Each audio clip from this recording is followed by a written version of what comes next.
नमस्कार, बहुत स्वागत है आपका हमारा समाचार में। और मैं हूं आपके साथ दिव्या शेखावत। मैं अक्सर अपने प्रोग्राम में आपको कई सारे लोगों से मिलवाती हूँ।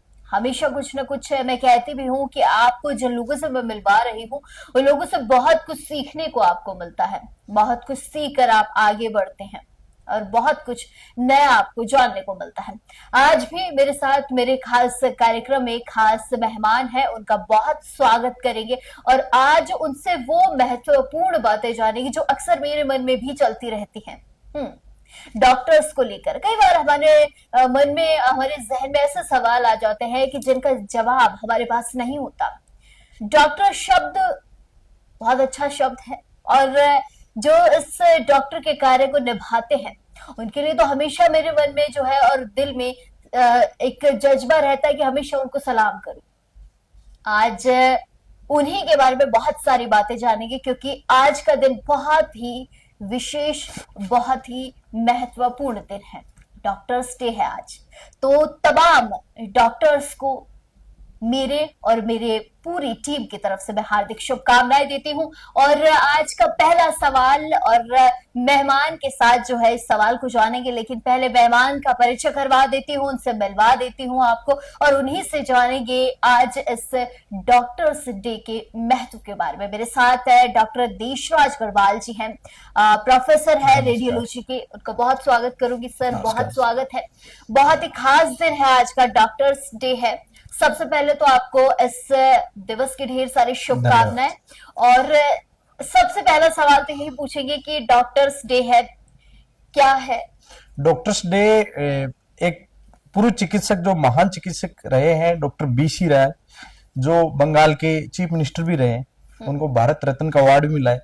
उनकी जन्म दिवस और पुण्यतिथि 1 जुलाई को ही आता है, तो उनकी याद में ये भारत में 1 जुलाई को सभी डॉक्टर्स एक सम्मान के रूप में, डॉक्टर्स के सम्मान के रूप में हर साल हम बनाते हैं। और ये एक डॉक्टर्स पेशे में जो भी चिकित्सक मेहनत करता है उनको सबको अवार्ड भी दिया जाता है। जी, देशराज जी ने बहुत अच्छी बात कही कि जो चिकित्सक मेहनत करते हैं, जो बहुत अच्छे कार्य करते हैं, सराहनीय कार्य करते हैं, उनको सम्मानित किया जाता है। थोड़ा समय भी आपको बता देती हूँ कि वैसे तो ये जो दिन है वो बहुत महत्वपूर्ण दिन है क्योंकि इस दिन जो है मैं तो कहूंगी हर चिकित्सक को सम्मानित करना चाहिए क्योंकि एक चिकित्सक है जो हमारे लिए भगवान का रूप होता है। क्यों डॉक्टर साहब, मैंने ठीक कहा? बिल्कुल। मैं आपसे भी जानना चाहूंगी कि थोड़ा सा हमारे दर्शकों को आपके बारे में बताइए कि आप रेडियोलॉजी से जुड़े हुए हैं। रेडियोलॉजी क्या है और किस तरीके से आप इस प्रोफेशन में आए? सबसे पहले जो मैंने एसएमएस मेडिकल कॉलेज 2006 में एंट्री ली। मेरी 22वीं रैंक थी पूरे राजस्थान में। उसके बाद मैंने केजीएस मेडिकल कॉलेज बॉम्बे, वहां से मैंने पोस्ट ग्रेजुएट करा। और इंडिया में जो डॉक्टर्स बनते हैं वो मेनली गवर्नमेंट और प्राइवेट मेडिकल कॉलेज से बनते हैं। कुछ एफएमजी फॉरेन से भी एमबीबीएस करके आते हैं, लेकिन उनको यहाँ एक एफएमजी एग्जिट एग्जाम देनी पड़ती है। उसके बाद दोनों डॉक्टर्स बराबर हो जाते हैं। ऐसा नहीं है कि भाई जो यहाँ से करा है वो उसकी अलग कोई डिग्री है, दोनों की सेम डिग्री रहती है। जो मेहनत करता है वो आगे बढ़ता है। और उसके बाद मैंने एम्स में भी ज्वाइन करा और दिल्ली में भी एसआरसी ज्वाइन करी। उसके बाद मेरे 5 से 6 सेंटर है जिसमें सोनोग्राफी, सीटी एमआरआई की हमारी जांच होती है।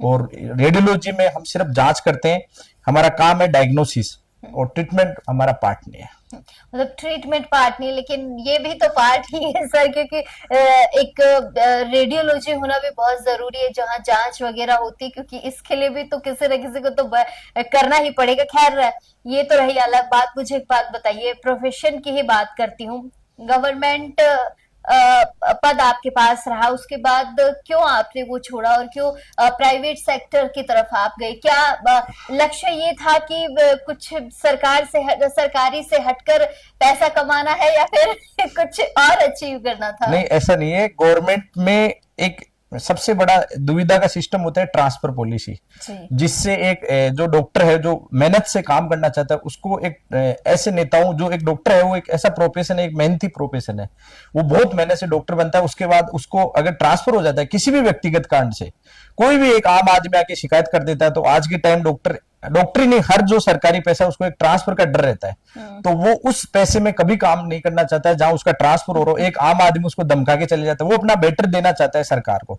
सरकार भी लेना चाहती है, लेकिन सरकार में कुछ छुटवे नेता होते हैं जो बहुत छोटे, बड़ी सरकार में बड़े मंत्री लेवल हमेशा डॉक्टर्स का सम्मान करते हैं, अधिकारी भी सम्मान करते हैं, वो जानते हैं कि बहुत मेहनत से बनता है। लेकिन कुछ छुटवे नेता आते हैं जो डॉक्टर्स को ऐसा क्यों माहौल बना देते हैं, वो लड़ाई करते हैं उनसे, उनसे आके मारपीट तक करने की कोशिश करते हैं। उससे एक और इस प्रकार का सिस्टम हो जाता है कि डॉक्टर खुद व्यतीत हो जाता है कि यार मैं मेरा छोटा सा क्लिनिक चला लूंगा पर मैं मेरे आत्मसम्मान को ठेस नहीं पहुंचाऊंगा। ये बहुत बड़ी बात डॉक्टर साहब ने कही कि आत्मसम्मान को तो देखिए, कोई भी हो, आप हो, मैं हूं या कोई भी व्यक्ति हो, आत्मसम्मान को तो डॉक्टर साहब अगर ठेस पहुंचेगी तो कोई भी व्यक्ति जो है ये कहेगा यार मैं ये क्यों कर रहा हूँ और किसके लिए कर रहा हूँ। तो ये बहुत अच्छी बात कही। लेकिन ठीक है, खैर अपनी अपनी चॉइस है। मुझे एक बात बताइए कि आप जिस प्रोफेशन में हैं आजकल, मैं भी ये देखती हूँ कि डॉक्टर्स के साथ बदतमीजी हो जाती है, मार पिटाई तक नौबत आ जाती है।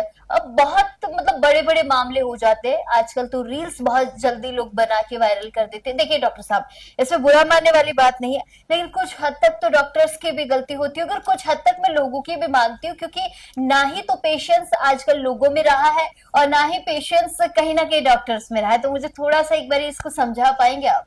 देखो, सबसे पहले तो कोई भी डॉक्टर वो किसी भी समय कभी भी अपने मरीज का बुरा नहीं चाहता। डॉक्टर के पास आतंकवादी आया तो भी उसी हिसाब से इलाज करेगा, एक आम आदमी आया, गरीब आया, अमीर आया, ऐसा नहीं है कि भाई अमीर का मैं कोई अलग ऑपरेशन कर दूंगा, गरीब का मैं छोटा ऑपरेशन करूंगा, अमीर का अच्छा करूंगा। सबका सेम ऑपरेशन होता है, सेम इलाज होता है। दिक्कत एक ही जगह आती है, कुछ जो भीड़ तंत्र आज इंडिया में, जो भीड़ तंत्र है, जो मोब है, वो एक इस प्रकार की मोब हो जाती है कि जो डॉक्टर को एक लापरवाही का जिम्मेदार ठहरा दिया जाता है, बहुत एग्रेसिव हो जाती है। जबकि मेरा इसमें मानना है, मैं आपको एक छोटा सा एग्जांपल देता हूं। मैं बीजीआरएम में काम करता था, वह 18 स्लम आती थी, सबसे बड़ी स्लम एरिया था। वहां रोज रात को 2-3 लड़ाई होती थी, आप मानोगे नहीं, 100 लोग, 200 लोग आ जाते थे। लेकिन हमने एक नियम बनाया था वहां पे कि हम कोई भी मरीज आता था तो हम उसकी आखिरी सांस तक सीपीआर देते रहते, भाग भाग के उसका ड्रिप मॉनिटर करना, बीपी मॉनिटर करना, ये सब करते रहते थे। मरीज चिल्लाते रहते, हमें अटेंडर बहुत चिल्लाते, लेकिन हम उनका ध्यान नहीं देते थे, इवन एब्यूजिंग गालियां तक देते थे, फिर भी हम हमारा काम करते रहते थे। लास्ट तक हम जब मरीज को 2 घंटे बचाने की कोशिश करते थे, 200 की भीड़, लास्ट में उसी भीड़ में बहुत सारे लोग माफी मांग के जाते थे कि यार आपने डॉक्टर साहब मेहनत करी, आपने पेशेंट को बचाने में अपनी जी जान लगा दी। तो उस समय एक ये है कि एक तो भीड़ को खुद को एग्रेसिव होना, आम आदमी को, दूसरा डॉक्टर को अपना काम करना है। डॉक्टर को उस समय रिप्लाई नहीं करना, डॉक्टर अगर रिप्लाई करता है तो झगड़ा बढ़ता है और ज्यादा माहौल खराब होता है। तो डॉक्टर को अपना काम करना है। हालांकि भीड़ में कुछ शरारती तत्व होते हैं जो अटेंडर नहीं होते, कोई दूर के आदमी होते हैं, तो उनसे बचने का एक ही तरीका, डॉक्टर को अपना काम करो, 2-3 घंटे जितनी मेहनत लगे अपने मरीज को बचाने में पूरी लगा दो। अगर कई बार नहीं बचता, देखो ऐसा नहीं कि हर डॉक्टर के पास कोई ऐसी रामबाण है कि नहीं बचा पाता, तो उसमें शिद्दत से मेहनत करता है, तो बाद में सारे टेंडर, उसके घर वाले उससे माफी भी मांगते, धन्यवाद भी बोल के जाते, दोबारा भी उसी के बाद दिखाने आते हैं कि डॉक्टर साहब मेरे से गुस्से में हो गया। क्रोध एक ऐसा है जिसमें क्रोध में आदमी कई बार गलत डिसीजन ले लेता है। दूसरा, डॉक्टर्स को आपस में कभी बुराई नहीं करनी चाहिए। कई बार डॉक्टर्स होते हैं जो कंपटीशन की वजह से एक अपने आप को सरस साबित करने के लिए दूसरे डॉक्टर्स की कभी कभी बुराई कर देते हैं। कुछ डॉक्टर्स में ये आदत है, सब में नहीं बता रहा मैं। तो उसकी वजह से क्या है कि एक अटेंडर ये फोन पे राय ले लेता है, दूसरा डॉक्टर कभी कभी बुराई कर देता है, किसी यार वो वहां कहां दिखा रहे हो, आप मेरे पास ले आओ। तो उसकी वजह से भी अटेंडर एग्रेसिव हो जाते हैं। तो मेरा तो सबसे पहले आप डॉक्टर से आपस में कभी बुराई मत करो, और इसमें जैसे मरीज है उनको भी धैर्य बनाए के रखना चाहिए, क्योंकि आने वाला समय है उसमें ऐसे ऐसे कानून आ रहे हैं जिसमें 10 साल तक सजा हो सकती है अगर कोई अटेंडर किसी डॉक्टर से मारपीट करता है तो एक चीज मुझे बताइए, जिस तरीके से मारपीट की और ये सारी हमने बात की, बात वही है कि बस पेशेंस होना चाहिए, चाहे मरीज हो चाहे डॉक्टर हो। अब मैं डॉक्टर साहब आपसे एक सवाल पूछूंगी, हालांकि हो सकता है थोड़ा सा आपको अब ऐसा लगे कि मैडम ऐसा क्यों पूछ रही है मुझसे। हम कैसे पता लगाए कौन सा डॉक्टर हमारे लिए अच्छा है और कौन सा डॉक्टर हमारे लिए अच्छा नहीं है? वैसे तो आप डॉक्टर तो यही कहेंगे मैडम सारे डॉक्टर ही अच्छे होते हैं। देखो, आज सब पढ़े लिखे, एआई का जमाना है, सबको पता रहता है मेरे किडनी स्टोन है तो मैं यूरोलॉजिस्ट के पास जाऊंगा, मेरे को ट्यूमर का ऑपरेट कराना है सर का तो मैं न्यूरो सर्जन के पास जाऊंगा, हार्ट की प्रॉब्लम तो कार्डियोलॉजिस्ट के पास जाऊंगा। उसको उसी संबंधित ब्रांच के डॉक्टर को दिखाना चाहिए। कुछ जैसे है सिस्टम में जो लोग कम शिक्षित है, तो वहां तक अपने को एक इंडिया में ये ले जाना पड़ेगा कि हर शिक्षित आदमी को शिक्षित करना पड़ेगा, और उस लेवल तक हमको ले जाना पड़ेगा कि भाई आपको जहां सुविधा मिल रही है, देखो, एक जैसे स्मॉल हॉस्पिटल है, एक तो छोटा हॉस्पिटल है, एक बड़ा जैसे जाइंट कॉर्पोरेट ग्रुप है। अभी क्या है, कॉर्पोरेट का टाइम आ रहा है, लोग कह रहे हैं कि मैं कॉर्पोरेट में दिखाऊंगा, बड़े हॉस्पिटल दिखाऊंगा, छोटे हॉस्पिटल में नहीं दिखाऊंगा, क्योंकि सबके पास इंश्योरेंस है, स्कीम्स है गवर्नमेंट्स की। लेकिन आप ये भी सोचो, जो छोटा हॉस्पिटल है, उस छोटे हॉस्पिटल में भी केयर बेटर करता है। एक डॉक्टर होता है, वो अपना खुद के एक एक मरीज को परिवार की तरह मानता है, इसलिए छोटे हॉस्पिटल को भी अपने को दिखाना चाहिए, उसमें इलाज कराना चाहिए, उसमें ऑपरेशन कराना चाहिए, क्योंकि बड़े हॉस्पिटल में एक सिस्टम अलग होता है, छोटे में हर मरीज का इलाज अलग होता है। तो ऐसा नहीं कि छोटे हॉस्पिटल में इलाज नहीं होता, बड़े में बेटर होता है, ऐसा नहीं है। जो डॉक्टर है, एमबीबीएस कर ली उसने, ब्रांच में स्पेशलिस्ट कर दी उसने, सेम ही डिग्री लेके आए, सेम ही मेहनत करी है, और उसमें ऐसा ज्यादा अंतर नहीं होता। कुछ डॉक्टर्स आपस में कंपटीशन में मार्केटिंग करने के लिए करते हैं। डॉक्टर्स का कंपटीशन है डॉक्टर साहब, यहाँ तो प्राइवेट और गवर्नमेंट का भी कंपटीशन है। हम कैसे नजर रखेंगे, कैसे पता चलेगा ये हॉस्पिटल बहुत अच्छा है, फलाने का हॉस्पिटल अच्छा है, या मेरे जानकार के हॉस्पिटल में चल लेते हैं, वहां बेटर ट्रीटमेंट मिलेगा। मैं अक्सर सुनती हूँ, कहते हैं कि गवर्नमेंट हॉस्पिटल्स बहुत अच्छे होते हैं, वो बहुत एजुकेटेड क्वालिफाइड डॉक्टर्स होते हैं, पढ़ लिख कर जो है डॉक्टर बनते हैं। खैर, पढ़ लिख कर सभी बनते हैं, बट एक होता है लोगों के मन में कि सरकारी में जाएंगे तो बेहतर सुविधाएं मिलेंगी, चिकित्सा की जो है अपॉर्चुनिटीज वहां अच्छी मिलेंगी। तो उस समय हम कैसे पता चले, हमें कैसे पता चले अगर हम आम इंसान है तो? आम इंसान को आप स्पेशलिटी के पास जाओ, चाहे सरकारी जाओ, प्राइवेट जाओ, कहीं जाओ। आजकल तो प्राइवेट में भी बहुत सारी योजनाएं चल रही है, आपको पैसा देने की जरूरत नहीं है, आप बिना पैसे दिए भी प्राइवेट बिना पैसे तो साहब इलाज ही नहीं होता है। बामासा जैसी सरकार ने बहुत सारी योजनाएं चला रखी है, बहुत सारी आरजीएचएस ऐसी योजनाएं जो सरकार ने चलाई है। पर इसमें क्या है कि एक तो सबसे पहले यह है कि आजकल कुछ सिर्फ 5 से 10% जो स्टाफ है जो मेडिकल में, वो कट प्रैक्टिस कर रहे हैं। वो क्या करते हैं, यहाँ हॉस्पिटल में मरीज भर्ती है, अपने किसी जानकार को फोन करेंगे, कहेंगे यार यहाँ मत दिखा, तू आप वहां ले जाओ। उस हॉस्पिटल में पहले फोन करके बोलेंगे कि हम एक कट प्रैक्टिस होता है जिसमें कि मेरे को 10% जो टोटल इलाज खर्चा होता है वो उनको मिल जाता है। तो कुछ जैसे मेडिकल स्टाफ में है जो इस हॉस्पिटल की बुराई करेंगे, उसकी बढ़ाई करेंगे। क्यों बुराई करेंगे? क्योंकि उनको वहां से पैसा मिलेगा। अगर यहां मरीज रहेगा तो उनको कोई पैसा नहीं मिल रहा। तो ये एक इस पे पूरी तरह लगाम लगानी चाहिए।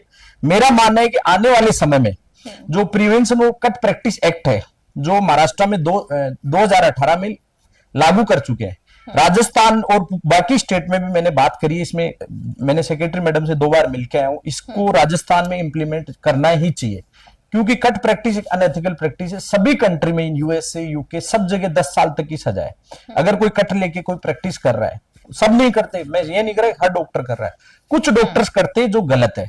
और कट प्रैक्टिस में क्या होता है, कंपटीशन हो जाता है। कंपटीशन में क्या होता है कि गलत चीज को आप सही साबित कर देते हो, सही को गलत साबित कर देता हो। तो कट प्रैक्टिस तो पूर्णतः प्रतिबंध होना चाहिए। और ये मैं आने वाले समय में जल्दी जो कट प्रैक्टिस है, ये prevention cut practice act Rajasthan में भी आ जाएगा। मेरा ऐसा लगता है कि अगली विधानसभा, इससे अगली विधानसभा में गवर्नमेंट अगर सीरियसली लेगी तो ये जल्दी कानून पास कर दिया जाएगा। उससे क्या होगा कि एक मरीजों को फायदा होगा, डॉक्टर्स में भी आपस में बेटर कोऑर्डिनेशन होगा, आपस में डॉक्टर्स एक अच्छे व्यवहारिक माहौल में रहेंगे। कट प्रैक्टिस से जो नीचे के सबऑर्डिनेट स्टाफ होते हैं वो एक दूसरे डॉक्टर्स की बुराई करके अपना कमीशन बढ़ाने के चक्कर में डॉक्टर्स में एक आपस में झगड़ा करवा देते हैं। तो ये कट प्रैक्टिस एक्ट गलत है, इसको पूर्णतः प्रतिबंध होना चाहिए और जल्दी विधानसभा में ये पास करवाएंगे। धन्यवाद। अच्छा, एक बात बताइए, जैसे अभी किसी कोई देख रहा हो और किसी के मन में चल रहा हो मुझे भी डॉक्टर बनना, तो डॉक्टर कैसे बनते हैं और एजुकेशन सिस्टम में कैसे बदलाव आना चाहिए? एजुकेशन सिस्टम इंडिया का अगर बात करें तो मैं कई बार देखती हूँ डॉक्टर साहब की लोग जो है बाहर जाते हैं, फॉरेन कंट्रीज जाते हैं पढ़ने के लिए कि हमें तो डॉक्टर बनना है, तो हम बाहर से कुछ कोर्स वगैरह होते हैं, मैं ज्यादा नहीं जानती हूँ। तो लोग कहते हैं कि बाहर जाएंगे, वहां से इजी वे में जो है हमारी एजुकेशन हो जाएगी, फिर इंडिया आकर जो है हम तैयारी करके प्रैक्टिस करके डॉक्टर बन जाएगी। तो मुझे थोड़ा समझाइए कि डॉक्टर कैसे बनते हैं। देखो, डॉक्टर्स के लिए नीट एग्जाम लगती है, पर नीट में सबसे बड़ी दुविधा है कि जैसे 200 में से एक आदमी पास हो रहा है, लगभग 200 बच्चे अगर एग्जाम दे रहे तो बाकी 199 का क्या हो रहा है? ये सबसे बड़ी दुविधा वाली बात है। आज के टाइम आप ही मानो 12वीं तक हम बायोलॉजी के अलावा फिजिक्स केमिस्ट्री पढ़ते हैं, वो इतनी ज्यादा पढ़ते हैं हमारे जीवन में कभी काम नहीं आती। डॉक्टर में हम, आप मानोगे नहीं, इतनी पढ़ चुके, इतनी पढ़ते थे, हमें इतना पढ़ाया जाता है सिर्फ रट्टा मार जो है, हमें स्किल ओरिएंटेड, प्रैक्टिकल ओरिएंटेड कोई नॉलेज नहीं दिया जाता। इवन एमबीबीएस में आप मानोगे नहीं, मैं एसएमएस में इंटर्न तक थे, हमें वार्ड में मरीज तक नहीं देखने दिए, कभी वार्ड में ढंग से काम नहीं करने दिया। हमें ये कहते थे ये तो इंटर्न है। एमबीबीएस को एक जस्ट थ्योरेटिकल डिग्री करवाने की कोशिश करते हैं, जबकि एक एमबीबीएस डॉक्टर फील्ड में जाएगा तो बेचारा प्रैक्टिकल में कैसे फेस करेगा? उसको प्रैक्टिकल नॉलेज जो और अदर कंट्रीज में है वो इंडिया में नहीं है। इंडिया में सिर्फ प्रैक्टिकल अप्रोच होनी चाहिए, मरीज को सीधा दिखाने का एक जो ट्रेनिंग होती है वो नहीं है। स्किल ओरिएंटेड यहाँ किसी भी एजुकेशन सिस्टम में नहीं, यहाँ सिर्फ रटाया जाता है। आप आईएएस बनता है वो भी रट के तो इस पढ़ाई करके बन जाता है। रटने के मैं तो इसको ये कहूंगी, रटने वाले बिजनेस को कैसे कम करे, इससे कैसे इसका छुटकारा का एक ही तरीका, आप गवर्नमेंट को एजुकेशन पॉलिसी चेंज करनी पड़ेगी, स्किल ओरिएंटेड करना पड़ेगा। अभी गवर्नमेंट ने 2022 में 5+3+3 4 वाला करा है, लेकिन इसको स्टाफ की कमी है, लोगों में इतना बजट नहीं है, एजुकेशन में बिल्कुल बजट नहीं है, तो सरकार इसमें खर्च करती नहीं। तो ये सुधार की तो अभी अगले 20 साल तो कोई गुंजाइश नहीं है। सरकार ने इसमें ऐसी कोई पॉलिसी बना देती है, लेकिन इस पॉलिसी को इंप्लीमेंट नहीं कर रही। इसकी वजह से आज भी सब लोग, इवन खुद आईएएस ऑफिसर भी, उसको पता है कि मैं रट के किताबें पढ़ के पास हो गया हूं मैं, उसको ये नहीं पता कि मैं प्रैक्टिकल नॉलेज भी लास्ट 1 साल की ट्रेनिंग में लेता है। उसमें कितना लेता है, उसमें भी थ्योरी ज्यादा होती है, प्रैक्टिकल तो फील्ड में जाके लेता है। पहली बार जो एसडीएम बनता है तो उसको जब वहां भीड़ आती है तो कई बार वो कंफ्यूज हो जाता है, यार मैं तो इसके लिए तो तैयार ही नहीं होके आया था। तो इतना उनको इतना ये ट्रेनिंग जो होती है वो हर फील्ड में स्किल ओरिएंटेड होनी चाहिए। इवन इंजीनियर हो, आपके पत्रकार हो, चाहे डॉक्टर हो, चाहे कोई भी हो, सबको स्किल ओरिएंटेड होना चाहिए। वकील हो, उनको स्किल ओरिएंटेड इंडिया में एजुकेशन सिस्टम है ही नहीं। अच्छा, मुझे बताइए, जिस तरीके से आप स्किल्स ओरिएंटेड की बात करें कि भाई स्किल्स होंगी तो डेफिनेटली कुछ ना कुछ अचीव कर ही जाएगा। नीट पेपर की आपने जिक्र किया कि नीट पेपर जो है क्लियर करना पड़ता है। अभी हाल ही में डॉक्टर साहब, आपको पता होगा, बहुत सारे बच्चों का एग्जाम रह गया था, पेपर लीक जैसा मुद्दा हो गया, तो बहुत सारे लोग जो है इस नीट एग्जाम को नहीं दे पाए थे, या कुछ ने दिया था तो उनका सिलेक्शन हो भी गया था, लेकिन वो पेपर रद्द हो गया तो उनका भविष्य खराब हो गया। आप एक चीज बताइए, एजुकेशन सिस्टम में कैसे बदलाव आएगा जब इस तरीके से अगर पेपर लीक होते रहेंगे? जो बच्चे सपना देख रहे हैं कि उनको डॉक्टर बनना, और अचानक से कुछ ऐसी चीजें हो जाती है। पहले ये चीजें बहुत कम होती थी, अगर होती भी थी तो हमारे सामने नहीं आती थी। अब लाखों बच्चों का भविष्य डॉक्टर साहब दांव पे लग जाता है। देखो, इसके लिए स्ट्रिक्ट जो कानून की पॉलिसी, कानून में बदलाव की सख्त जरूरत है। हमने लिख के भी दिया था, इसमें लॉ में चेंजेस की जरूरत है। जो आदमी पेपर लीक्स में शामिल हो, उसकी संपत्ति नहीं, उसके जो पूरी संपत्ति के अलावा उसको उम्र कैद की सजा मिले, कम से कम उम्र कैद की सजा। नेता मंत्रियों के साथ भी लिप्त पाए जाते हैं डॉक्टर साहब। अगर कोई लिप्त, कोई भी नेता और मंत्री लिप्त हो, मेरा मानना यह है कानून सबके लिए बराबर होना चाहिए। और कोई पेपर लीक कराता है तो वो एक पेपर लीक में अगर शामिल होता है तो एक आदमी का भविष्य नहीं खराब करता, पूरे हर युवा का भविष्य खराब करता है।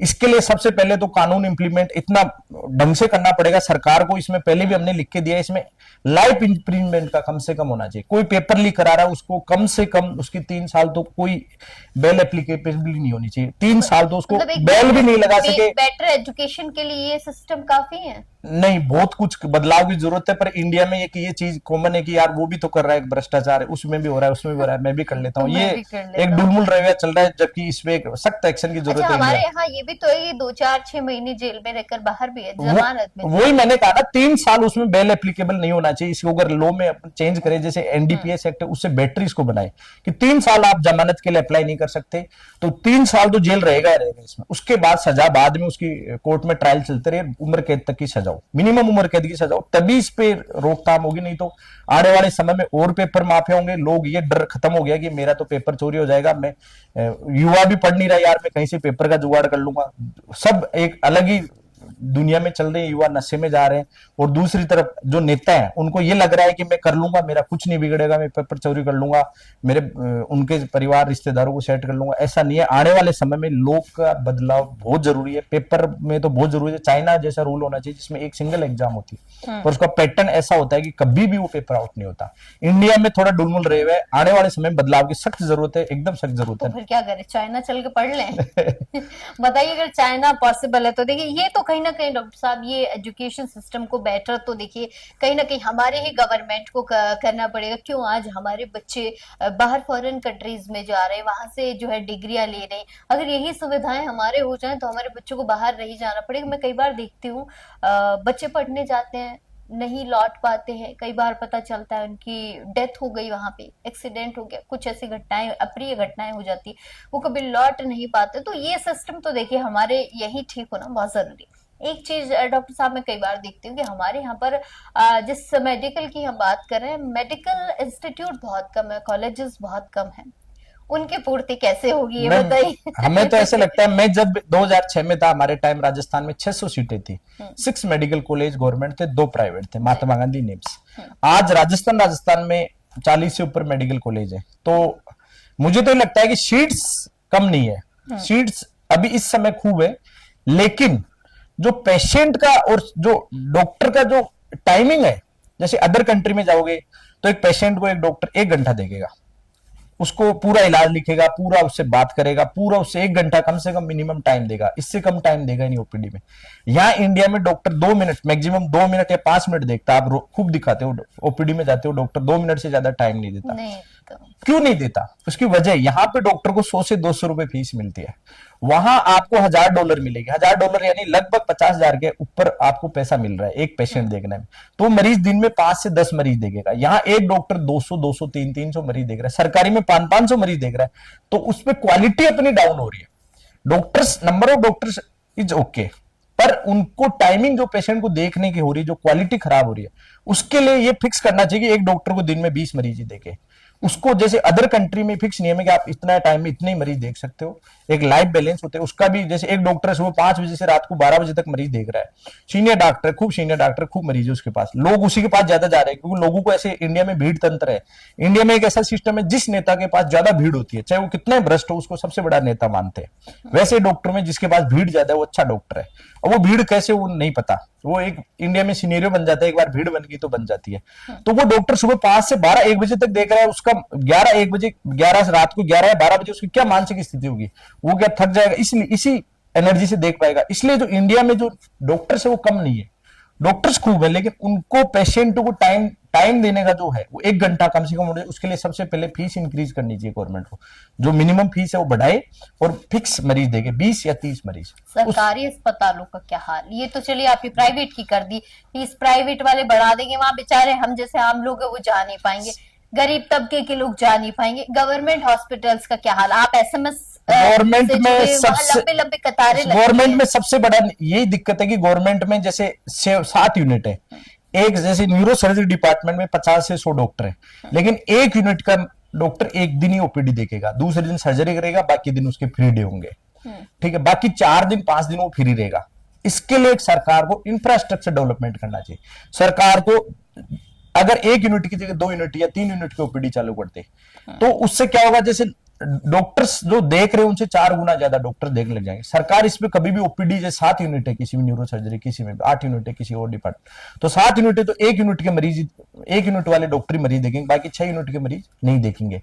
उसके अलावा बाकी 6 यूनिट के अदर डिपार्टमेंट राउंड करके चले जाते। सर्जरी वालों को समझते हैं कि 1 दिन सर्जरी करनी पड़ती, मेडिसिन वाले सिर्फ 1 दिन ओपीडी देखेंगे, बाकी दिन क्या करेंगे, 6 दिन फ्री रहते हो, एक प्रकार से बिल्कुल फ्री रहते हैं। राउंड करने में 1-2 घंटा लगता है, उसमें आप भी जानते हो 1 घंटे में ज्यादातर हॉस्पिटल की वार्ड तो रेजिडेंट संभालते हैं। तो सरकार को ऐसा इंफ्रास्ट्रक्चर डेवलपमेंट करना पड़ेगा कि जैसे 100 के 100 मेडिसिन के डॉक्टर वो डेली देखे, जहां 7 या 8 डॉक्टर देख रहे तो वहां 100 डॉक्टर देखेंगे, तो पेशेंट्स का जो वेटिंग टाइम है वो कम हो जाएगा, बेटर तरीके देखेंगे। सरकार को एक ही चीज है, इंफ्रास्ट्रक्चर डेवलपमेंट करना पड़ेगा।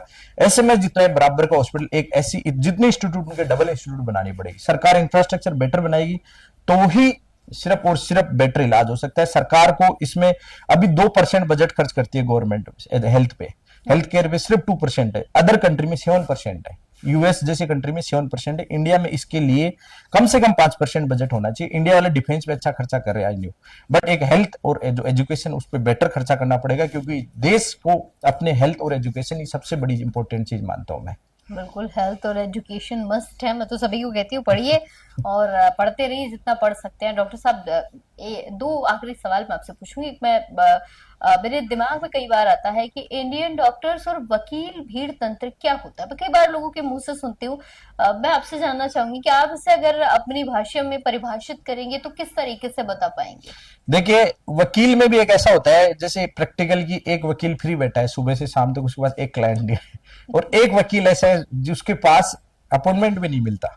दोनों ही सेम डिग्री लेके आते हैं, सेम अप्रोच से आते हैं, पर एक स्किल ओरिएंटेड काम है।